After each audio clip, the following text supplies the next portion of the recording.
You're listening to Meet the Thriller Author, the podcast that brings you face-to-face with the minds behind the most pulse-pounding, suspense-filled stories out there.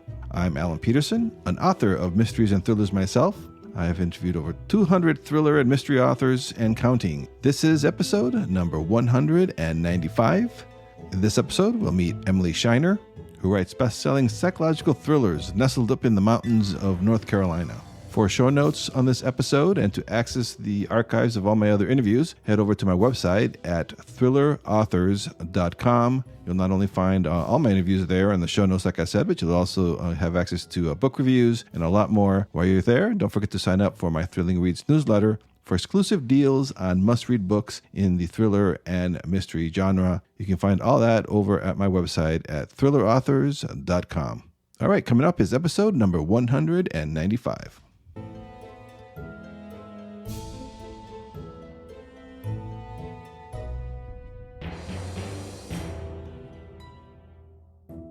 Hi, everybody. This is Alan Peterson with Meet the Thriller Author. And on the podcast today, I have Emily Shiner, who lives in the mountains of North Carolina, where she writes best-selling psychological thrillers. Welcome to the podcast, Emily. Thank you so much. I'm so excited to get to chat with you. Oh, awesome. Yes, I'm glad to have you here. Did I butcher your name? I forgot to ask you before I hit record. No, you got it. That's perfect. All right, cool. Yeah. Just to get things rolling here, I always like to ask my guests now. So what inspired you to start writing thrillers and mystery books? I love thrillers. I grew up on Dean Koontz and Stephen King, and I remember like my parents putting me in bed and like reading under the blankets with a flashlight and just terrifying myself. And so I've written romance before, and then I sat down and I had like a real chance to sit and talk to my husband. I'm like, what do I really love? And the answer was thrillers, hands down. So it was kind of a full circle coming home kind of thing to dip my toe in the water. Oh, and were you always like, I know the psychological thriller genre is so popular right now. Is that when you decided, is that kind of like what you gravitated to? You enjoyed reading those, so you decided to try to write one of them? Is that yeah, I love them. Yeah. I love them. And they're exciting, right? I mean, some of them, you could actually imagine it happening to you. And that's the terrifying part for me is, there's these terrifying people out there that will follow you or try to ruin your life or get in your head. And so that was the exciting part for me, is to put myself in that position. So yeah, I think that's what's fun about those, because usually other thrillers are like cops or whatever, detectives, and this is just like regular people. There's regular people doing their best. Yeah. Exactly. So before you started writing, what was your previous? What did you do before you got into writing professionally? I've done everything. When I graduated college, I went into banking, which it was miserable, but it got me where it was a good point to get me where I am. And then I had taught preschool for 7 years, and I ended up cleaning houses for a little while in between those jobs because I just wasn't happy. And then I started doing content writing for some blogs online.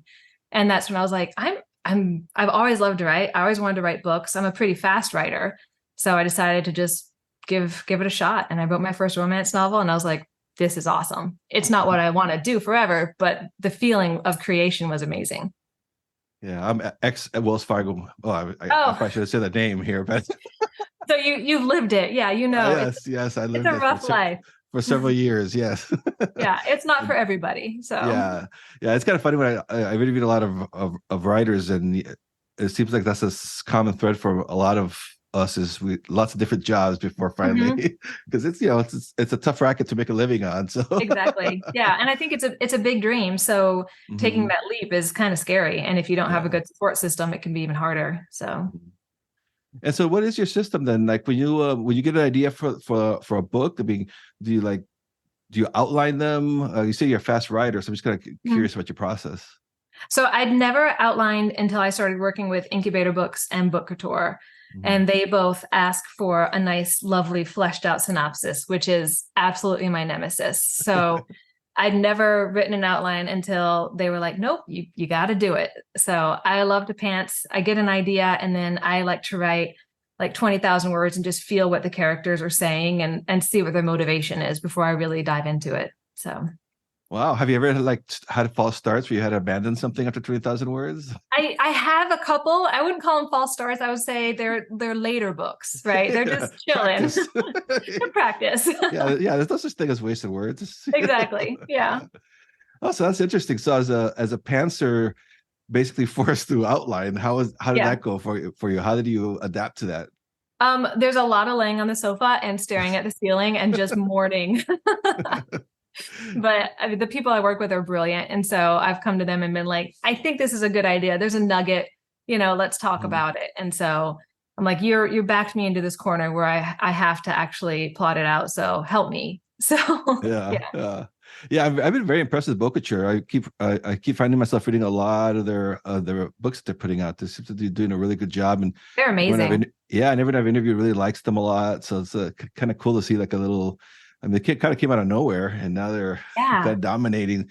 Like Frida McFadden. Oh man. I mean, she's the best, right? Like we could Oh, all just hope to be like her, but they have incredible authors at Book Couture, and she's one of them, definitely. yeah, yeah. Oh, I'd be happy 1% of her sales. Right.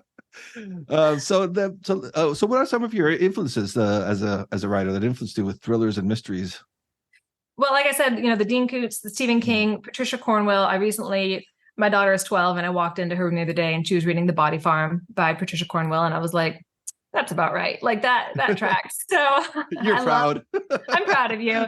I love to read what's being released now, but I do try to be careful so you're not heavily borrowing from people. So, but I love to watch creepy movies and just read the newspaper. I mean, there's so much going on in real life that you'd be amazed what you can twist it into a story. So, Yeah, that's the thing I find so fascinating about these psychological thrillers is that there's a lot of suspense and twists and turns. Is that something like? Do you like start thinking about the twists before you start working on the novels, or do you like say I have to have at least 3 twists? How does that work?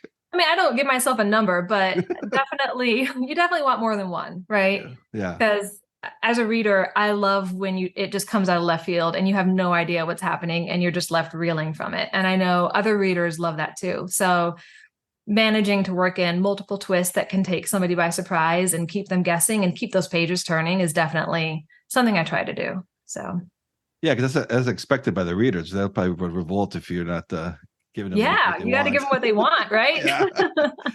So what's the process for you? How long does it take from the when you get the idea for the book and you get to go ahead and you start outlining and writing it? How long does that process take for you? Once I have suffered through the plotting process, you mean, and like pulled myself back Yeah. together. Once I get the green light, if I'm doing it for myself, I'll give myself the green light well before I probably should. But once I got the green light from either Big Incubator or Book Couture, I like to write about 5,000 words a day when I'm actively working on a book. So Awesome. that's up to 3 weeks probably to get it finished. And then I set it aside for a couple of days, pretend it doesn't exist, and then just start reading back through it to do that first pass before it goes to an editor. So Do you enjoy that process of the edit, going back and forth with the editors? Do you like I that process? do. Yeah. I do. I love having somebody who wants to read what I'm writing and then has really great ideas or criticism, or even like, yes, this was a great, I didn't see this one coming. So it's validating, but it also really pushes you to improve your work as much as possible. So Hmm. yeah. Yeah, and I noticed that Bookitude and some incubators, some of these newer publishers, they kind of follow the indie model of publishing multiple books a year. Are you publishing Mhm. more than a year in a year? How many books are you publishing in a year? Oh, geez. I think Incubator, they like to publish every other month. Oh, Um, wow. and then I've got 2 out with Book Couture and then a few in the works for next year with them. So they definitely don't work as quickly. I think Incubator's more towards that indie model of like keeping Hmm. it coming, keeping your name out there. So it's a treadmill when you're doing it on your own, to keep Oh, writing. yeah, But that's a tough part. Yeah, yeah. I do. My books have all been indie and self-published. I'm like, come on, maybe next one I'll try a Bookature or something. Yeah. I mean, both of those publishers are incredible to work with. Yeah. So Yeah. yeah. Do you is that something that do you put books out on your own before you went to traditional?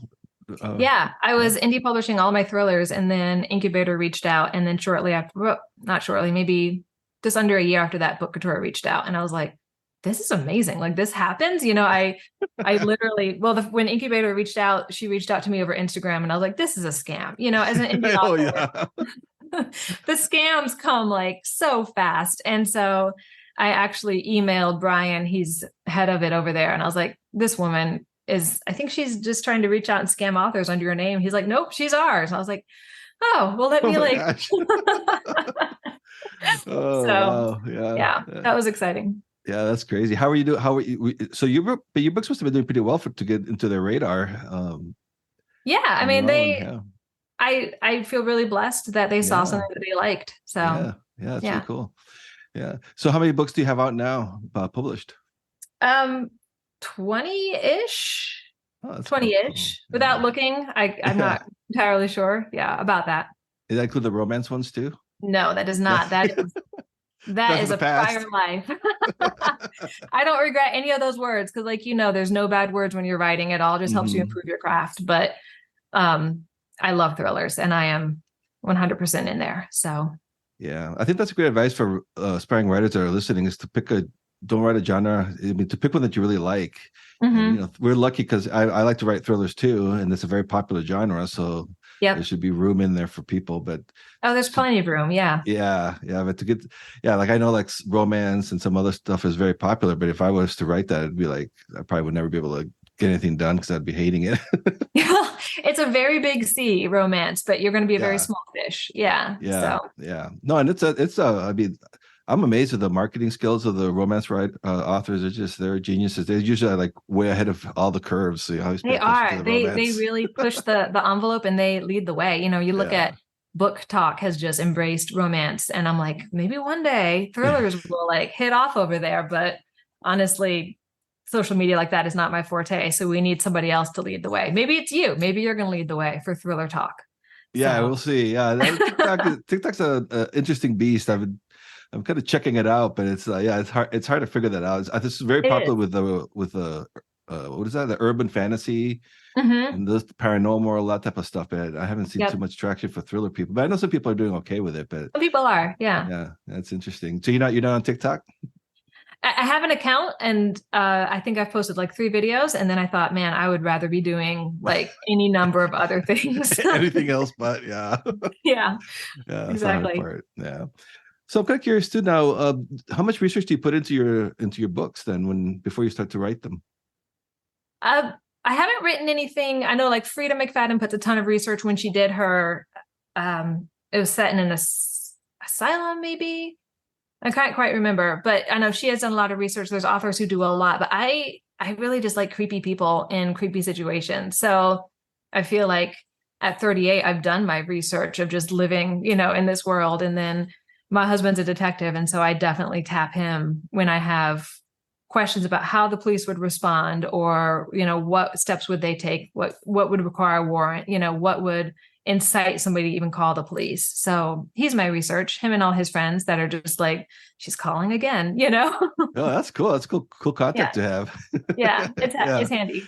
Yeah. My brother-in-law is a mortician, so funeral Oh, director. that's So awesome. yeah, so I'm Yeah. like, so this body's been in a whatever underwater for 3 months. What would we What's it going to look expect? like? Yeah. See, that is really cool. Yeah. Yeah. So and I'm kind of curious now. So is your latest book, is that The Wife in the Photo? The Wife in the Photo and The Hotel are my most two. Book Couture released them on the same day. It was a crazy day. I was Really? On the same exhausted. day? Yes, it was Wow. wild. So they came out Interesting. together. Yeah. Yeah, it was So nuts. yes, how does that? Oh wow! I can you see? So you were promoting two books, and they're making you work two jobs.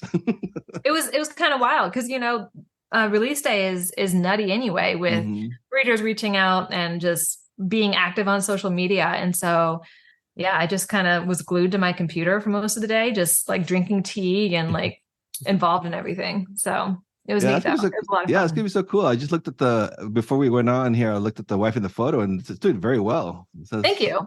Yeah. that's gonna be kind of surreal when you're seeing them going up the ranks. And It's how does that wild. feel?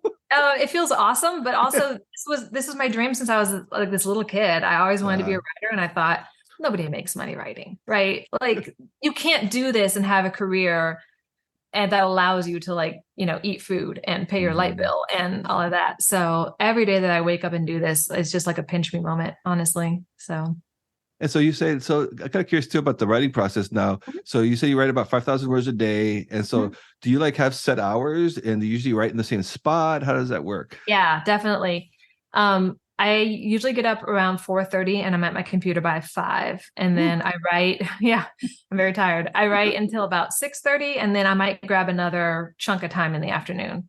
But if I don't hit that early morning writing period, then I feel like I'm just off for the day. So, And you write every day?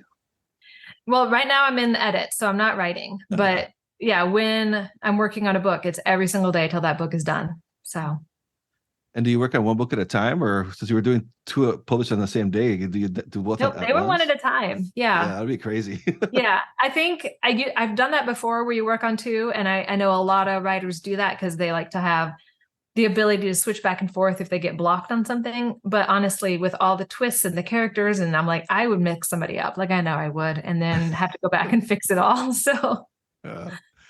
So can you tell us a little bit about the plot with like I was checking out the wife in the photo and just the whole just the title itself and the concept is really cool. Can you tell us a little bit about that? sure, I'd love to. So Evan is the chief of police, and his wife Lola has died. She fell down the stairs and died. And now he hires somebody in to help him take care of his teenage daughter, Jessica, because the teenage daughter is going to be acting out after losing her mom. But what he doesn't know is that the woman he hired, Ariel, has ulterior motives for coming into his house. Of course, right? We love Mm. the stranger in the house that knows something about us that we don't know. And so it's told from Evan and Jessica and Ariel's point of views with some diary entries in there from Lola. So Oh, diary. How do you handle the diary entries? You just put like are they like yeah, how's the formatting for that one? yeah, the book tour did it, and it was just chapter or whatever, and then Lola's diary. And I once was a teenage girl writing in a diary, so it just felt very normal to like slip back into that angst, right? Cool. I'm just checking out the hotel right now. I love your covers, by the way. The book Thank your you. covers are so cool. Man, they're Well, awesome, aren't they? yeah. Yeah, How they does did that a good work? So job. like they like show it to you, and you like, can you describe that process and what it's like to look at your cover for the first time? Yeah, it was really overwhelming because when you're indie publishing, you're involved in every step of it, Mhm. and you're trying to work with a designer and like get it perfect. And with those two, my editor from Book Couture was just like, I have a surprise for you. And they appeared in my inbox, and she's like, what do you think? And I was like, I think this is the best ever. So Yeah, they're really sharp. And so the hotel, what can you tell us about the hotel? See, I'm gonna wait. So you have two releases in on one day. I'm gonna have to ask about both of them. What's the hotel about? it was nutty. I'm so glad we didn't try to do the Zoom then because I was just like this frazzled mess. The hotel that the hotel itself, like the building was inspired on our last beach trip down in South Carolina. And there's this huge, like 3 or 4 story pink building. And I was like, oh, somebody's gonna die there. Like you just Yeah. see it and. And it's about the Rose, and they run a B&B, and they have their young son, Henry. And again, it's another stranger in the house, but this is more of like a locked room. They can't get out because it's set in Maine and there's this horrific snowstorm. So everybody's locked in. And you don't know who's lying. And I don't want to give too much away because more than one person is lying about what's going on there. And it's definitely a revenge story. Oh, that's great. Great. That's awesome. Yeah. And so when you start to write now, what about the characters? I know the characters are important on these. Do you spend a Mhm. lot of time thinking about the characters, and do you write like backstories, or do you just or do you get it as you start writing? I don't write the backstories, but I don't write them out physically, but Mm-hmm. that's why I like to do a big chunk of writing before I fully commit to something because their voices will change sometimes in the beginning as you start to figure out who they are, and then making sure that everybody's unique. So a reader could pick up and open a chapter and be like, I know who wrote that, like whose POV this is from, because you don't want it to feel like a blur of POVs throughout the book. So Yeah, and I notice that's so popular in the psychological and the domestic thrillers is that each chapter is from a POV of a character. yeah. Is that the so did you write your books in third person or first person? They're all in first person, Okay, and yeah, but that's I so do popular in love that genre. the multi POV. I love it. I Yeah. actually have one coming out this year with Incubator. It's my first one that's not multi POV, and it really stressed me out writing it. I'm so used to just like getting to head hop and have everybody's opinion on page. So that was kind of stressful, but I think it's going to work. And what's your process now too? Because we're writing thrillers. The readers expect certain tropes, but I'm just kind of curious about how do you how do you keep that balance of being unique, putting in your own spin, but still hitting the tropes that the readers want? That's hard, isn't it? Yeah. Yeah, that's hard. And that's a dinner conversation we have had multiple times because I'm like, how can we take this trope and subvert it so it's just a little different without being so far off base that readers will be like, this is not at all what I wanted.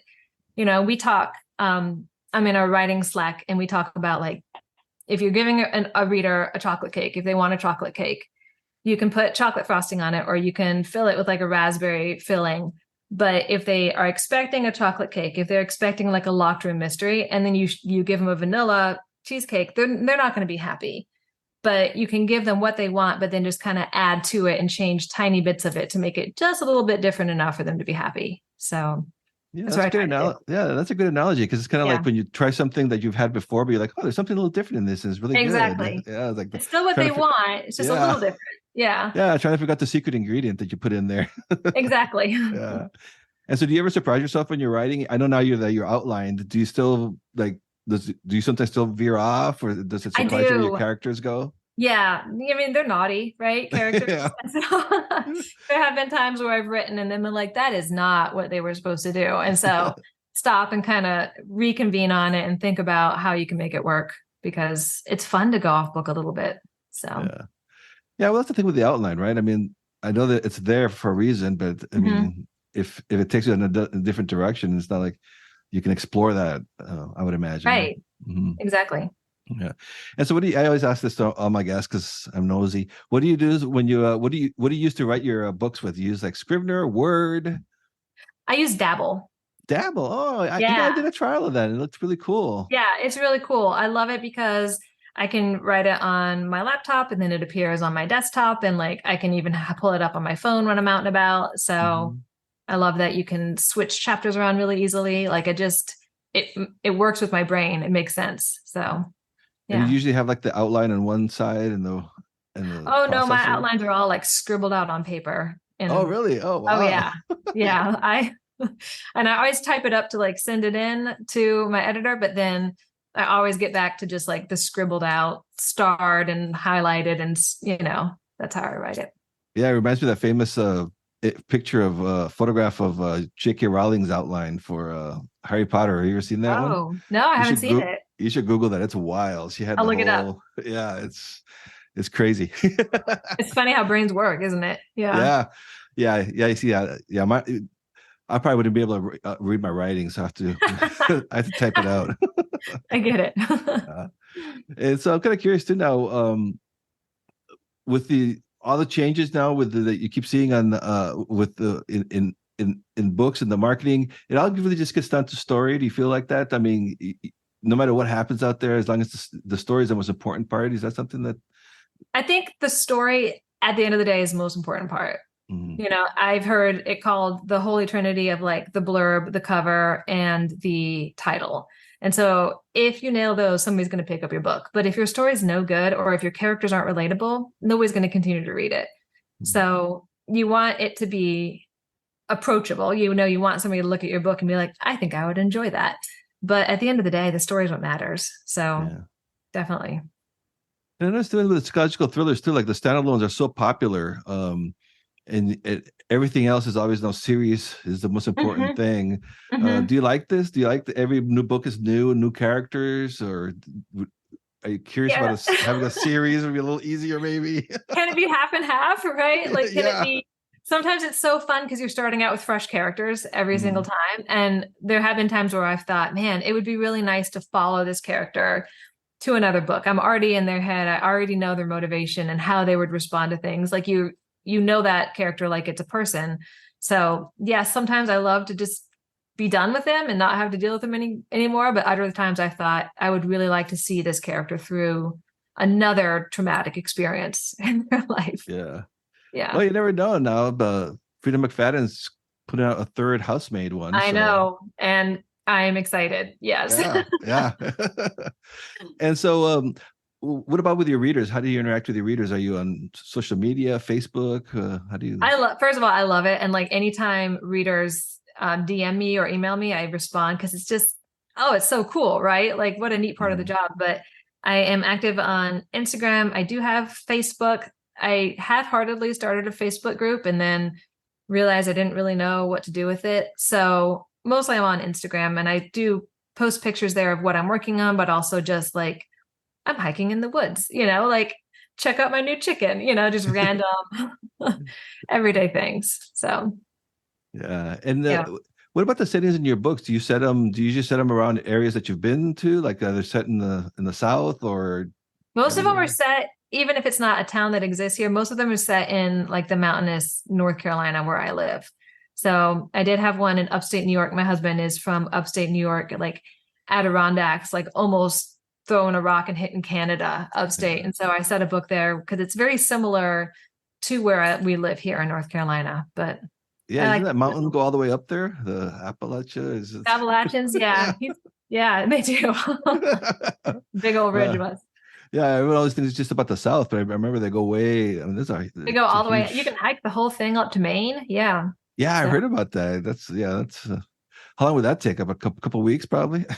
I think it's like months. It's multiple months Months. 'cause it's Oof. it's like Georgia to Maine. Oh So wow. yeah, I've Yeah. done parts of it, but I have no interest in doing the whole thing. Yeah.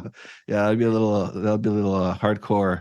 I think So so. Yeah. yeah, I probably put a book in there too. So I can imagine the Mm. characters you would see in there and, Can you and that imagine? type There's of a definitely, hike. I think that's it. There's a book there on the Appalachian Trail. There's some creepy people that would be out in those woods. Yep, Yeah. And definitely. so before we wrap it up here too, like I do have a lot of listeners who are aspiring writers.